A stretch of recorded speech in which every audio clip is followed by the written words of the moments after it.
Originally my next video was going to be about episode of Nami. I would be like, boo-hoo, episode of Nami, it's the best recap special ever and it's never going to get dubbed. But a few days ago, there was a tweet from Funimation saying that the Mugiwara Chase short film, the short film 3D movie from 10 years ago, is getting a US theatrical release. So maybe I should hold off on that video because who knows, maybe episode of Nami will get dubbed one day.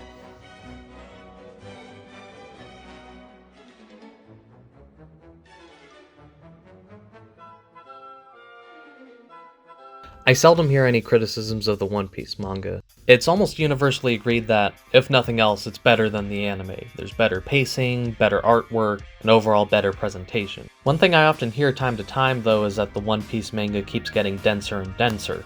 What I mean by that is pages are much more dialogue-heavy. Moments that were once worthy of a double-page spread are delegated to much smaller panels. I mean, the last time we got a double-page spread where it was just one panel, there's no extra panels on the side or below it, was in Dressrosa, hundreds of chapters ago. Some moments happen off-screen entirely. In Onigashima in particular, I've seen a lot of people's frustrations with fights being either off-screen or kept short and sweet. I think some of these criticisms are fair, like what they're saying is true, but people have a lot of misconceptions and wild conjecture about the situation, and I want to discuss that.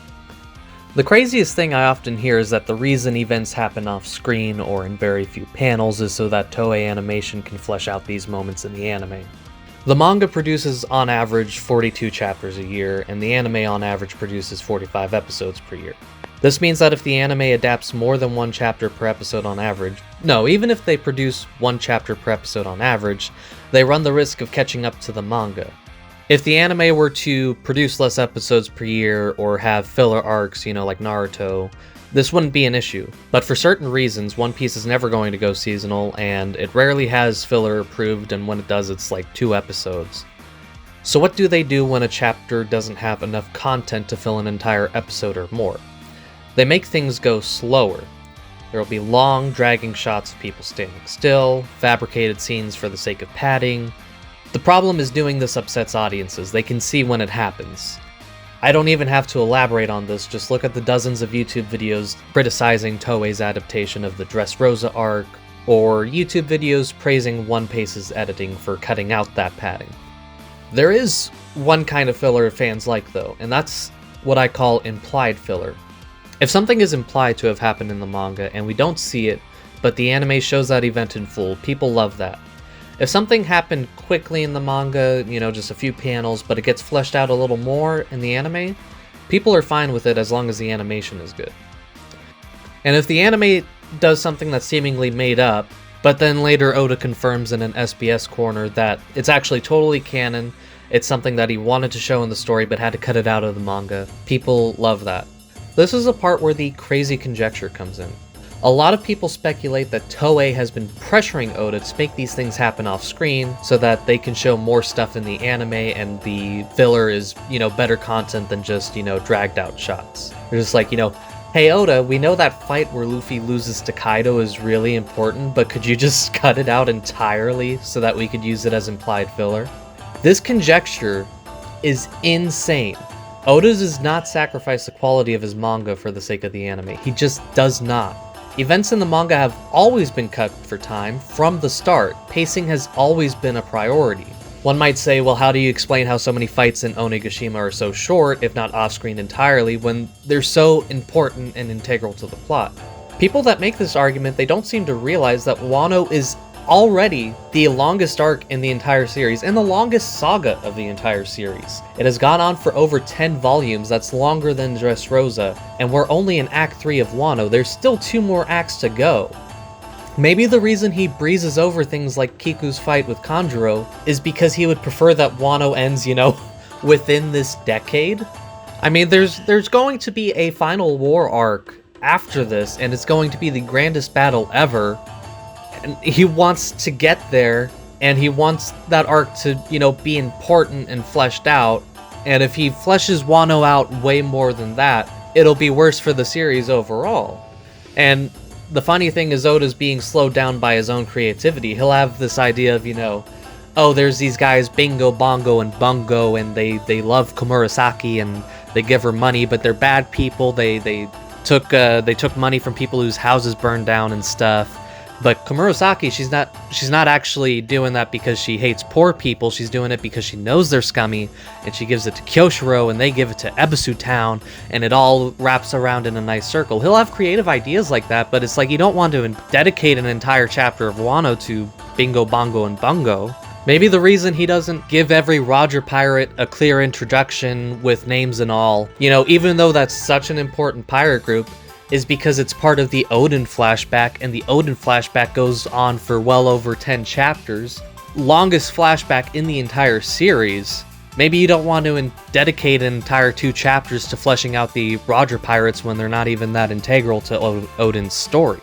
The other thing that's crazy about that conjecture is, like, Toei doesn't care about the quality of their padding because their ratings are the same. If Oda doesn't give them content to make up stuff for an episode, they'll just do their own thing. Remember the Reverie arc? Yeah, how like 5 chapters got extended to 12 episodes because every episode, half the episode would just be a flashback? They don't care about the quality. If Oda gives Toei off-screen stuff to work off of, like Big Mom punching the Brachio tank so that it gets legs, you know, Toei will be more than happy to show that stuff happen because fans like it, but even if Oda doesn't do that, they're just gonna make up stuff or drag out scenes. They don't care. Another thing that needs to be remembered is that mangakas do not like to draw the same character in the same way over and over. In any manga you go to, not just One Piece, you often see that a mangaka always draws a character from a new angle, or maybe his artistic talents have improved and he kind of draws him a little better, or he's making a unique face or wearing different clothes than usual. If they draw the same thing multiple times, there's usually a purpose to that, a thematic or tonal purpose. What I'm saying is Oda does not want to draw tons and tons of panels of Luffy fighting unless it's dynamic and new in some way. If it's just the standard Luffy punch and stuff that we've seen hundreds of times, he's just going to glance over it. So yes, a lot of fights happen in less panels than usual, but those panels are communicating so much more than, you know, a double-page spread of Luffy punching Crocodile. Another thing people say is that the manga has become cluttered. There's so much unnecessary objects and buildings and stuff in each panel, and it's tough to make out what's going on. I mostly blame this on fan scans, because everybody that complains this on Twitter and has a screenshot, it's always this super muddy fan scan where all the line art is getting muddled together, and it's of course you can't tell what's going on. If I read Berserk in that quality, I wouldn't know what's going on. That's not on Berserk's part. The reason, you know, why are we seeing all these buildings and objects and stuff when, you know, early panels didn't have as much clutter? That's because when a shonen becomes more popular, those editors, they help out with the drawing, especially buildings or objects or things that aren't moving.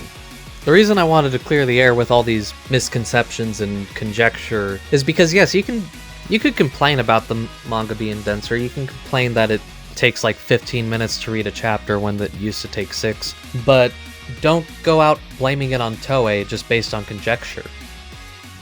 It's crazy. People will make up scenarios in their head and then just spread it around like it's fact. I remember in 2016, a lot of people were saying that the reason Dressrosa was 10 volumes was because an editor pressured Oda into making the whole birdcage thing so that everyone has to fight each other, and like the birdcage part takes up over half of the arc. But there's no proof for that. There is no proof that he was pressured by his editors to do that. Anyways, what do you guys think about the manga? Do you think it's fine, or do you think it's too breakneck pace, or you can't catch all the little details? Comment below. I might read them. Maybe. He's behind you, run, run, run, he's behind you, run, run, run, run, run, run, run, run, run, run, run, run, run, run, run, run, run, run, run.